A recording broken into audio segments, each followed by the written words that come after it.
Hello everyone, welcome to today's story.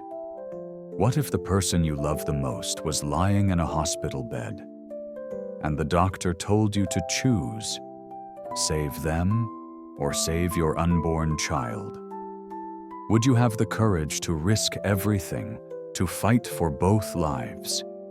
And when fate gives you a second chance, would you dare to confess the feelings you've hidden for so long? Today, we follow Alex, a man torn between fear and hope, past and present, as he stands at the edge of a decision that could change his life forever. Will Tuna accept his gift and his love? Or will silence take away the chance he's been waiting for? Stay with me until the end. And if you enjoy the story, don't forget to like, share, and subscribe so we can reach 1,000 followers together. The late afternoon sun spilled gold over the farm, bathing the rows of young vegetables in a quiet warmth. Tuna stood at the edge of the garden, her fingers brushing the tender leaves as if greeting old friends. The air smelled of earth after a day's labor, mixed with the faint sweetness of ripening fruit. She had returned, not for a visit, but to stay. The decision was not made in haste. It was the slow settling of her heart after years of wandering. "I will never leave the farm again," she had told Alex that morning, her voice carrying the calm certainty of a promise sealed in her soul. The farm was not just land. It was the ground where her heart had learned to breathe again. Alex had not pressed her for reasons. He only smiled, a quiet, relieved curve of his lips. And in that silence, Tuna felt her own guilt rise. She remembered the days when her absence had shadowed his eyes, the heaviness he carried without complaint. Now, she wanted to replace those shadows with light. She moved through the rows, pulling weeds, her steps unhurried. Every touch of soil felt like stitching herself back into this place, into a life that was steady, unpretentious, and whole. There was a rhythm here, the morning calls of the roosters, the rustle of leaves in the wind, the scent of rain before it fell, that no city could give her. Above all, there was Alex. And though she did not speak it aloud, the truth was simple. Staying here was not just about the farm. It was about him. The memory still came to Alex in fragments, the sterile scent of the hospital corridor, the ticking of a wall clock that seemed louder than his own heartbeat. Tuna lay pale under the harsh white light, her breath thin, one hand resting over the small swell of life growing inside her. It was then the doctor called him aside. His voice was calm, but the words cut through like a blade. "You must choose, save the mother or save the child." Alex's world narrowed to that sentence. His knees gave way, the floor cold beneath him as he pleaded, "Please, there must be a way to save them both." His voice cracked, but his eyes held a desperate defiance, as if refusing the cruelty of the choice. The doctor hesitated, then offered the faintest thread of hope. "If we wait, if her condition holds just long enough, there might be a chance. But it's dangerous. You'll need to prepare for either outcome." And so began the longest weeks of Alex's life. Every day a vigil, every night a silent prayer. He watched over Tuna, speaking softly to her when she stirred, his hands careful as though the air itself could harm her. When the day finally came, the surgery room doors closed, swallowing her away. Hours later, they opened, and the doctor's tired smile told him everything. Against all odds, they had saved them both. Alex never forgot the weight of that miracle. nor the quiet promise he made then. If life had given them both back to him, he would never waste another moment.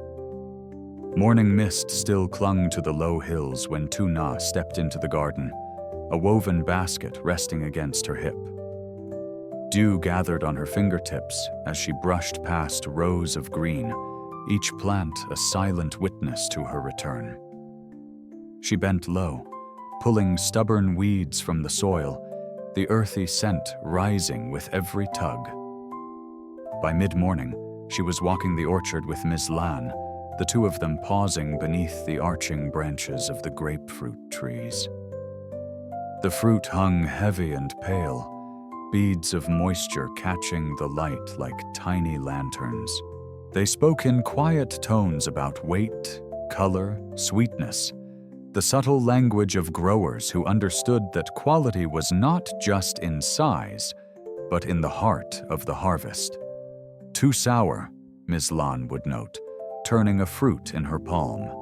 Tuna listened, nodding, her mind already mapping out the work. A little more organic fertilizer, a few more weeks under the sun, a measured touch of potassium to coax out sweetness. Beyond the orchard, the Buddha's hand trees stretched in uneven rows. Some fruits shone bright yellow, ready for the hands of pickers. Others still clung to the promise of ripening. The air was thick with the fragrance of citrus, and for a moment, Tuna closed her eyes, letting the scent fill her chest. Here, among the trees and the gentle hum of the land, her life was measured not in hours but in seasons. She was no longer counting the days she had left. She was learning to count what each day gave her. The afternoon heat lay heavy over the courtyard when Alex arrived with Johnny. Dust clung to their shoes, the air thick with the scent of sun-baked soil. Tuna was crouched by the chicken coop, hammer in hand, her hair tied loosely, a few strands catching the light like threads of gold. She looked up at the sound of footsteps. "You're here," she said, setting the hammer aside.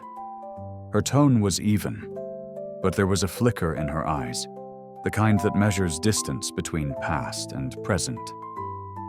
Johnny shifted uncomfortably. "I wanted to see you, and there's something I need to say."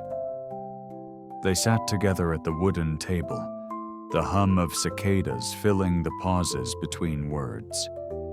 He confessed about the test, how he and Alex had kept it from her, thinking they were protecting her.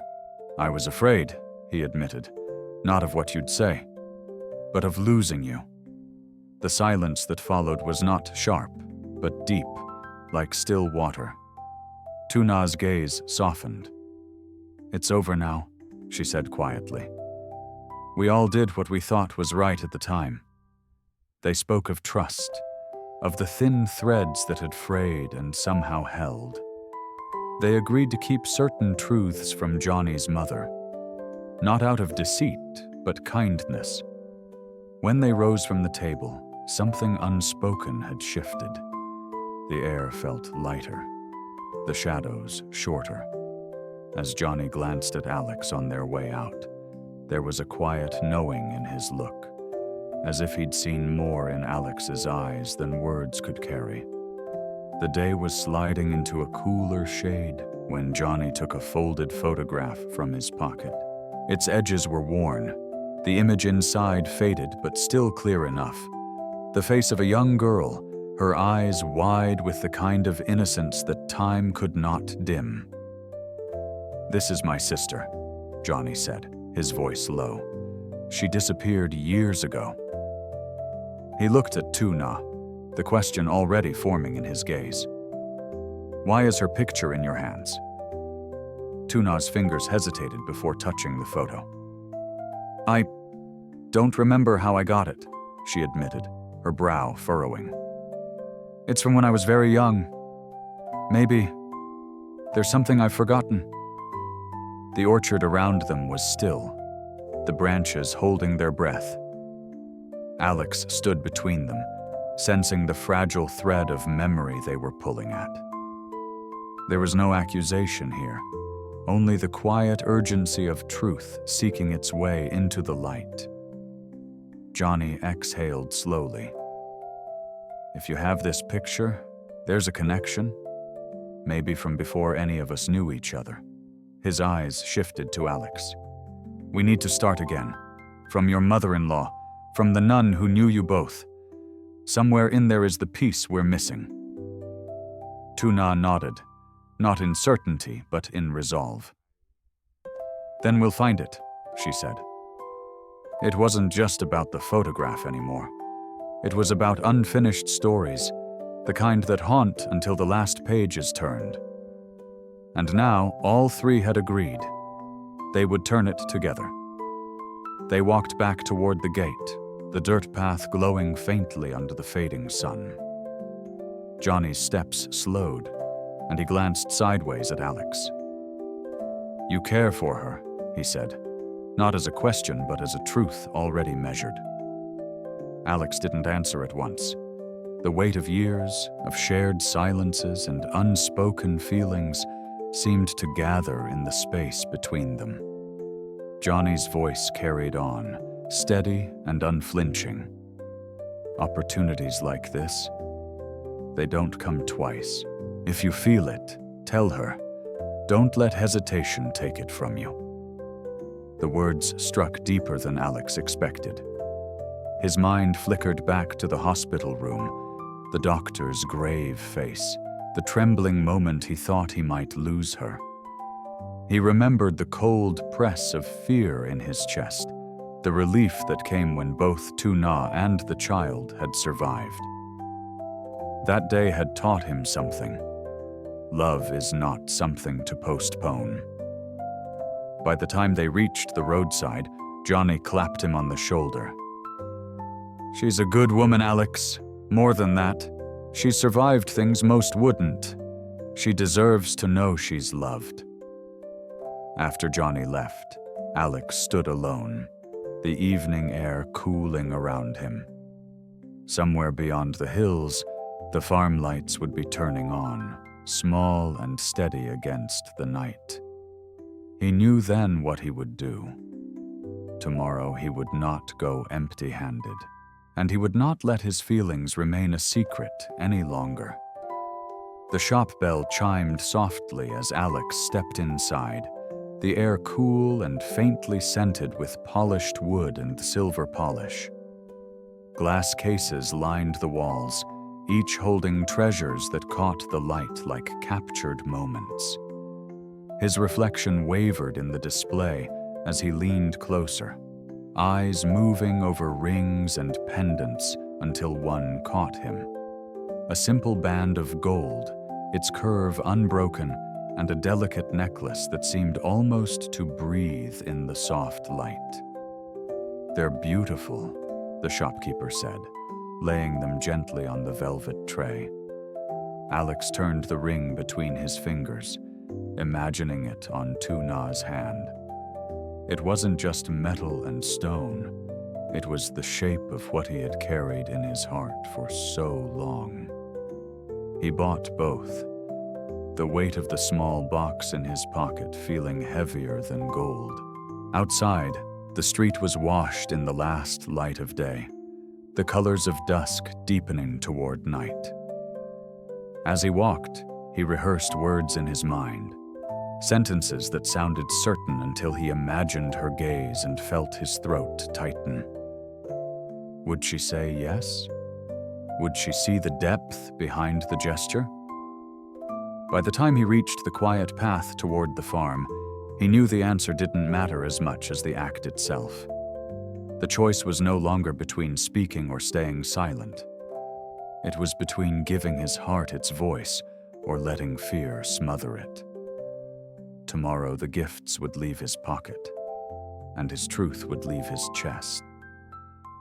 And that's where today's story leaves us, with Alex holding the ring and necklace, his heart pounding, knowing that tomorrow could be the day everything changes, or nothing does.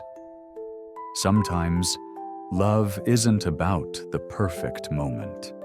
It's about having the courage to create one. So, what do you think? Will Tuna accept his feelings after all they've been through? Or will the past still stand between them? If you want to know how their story unfolds, make sure you don't miss the next chapter. Thank you for watching, and if you enjoyed this journey, please like, share, and hit that subscribe button so we can reach 1,000 followers. Your support means the world to me. See you in the next story.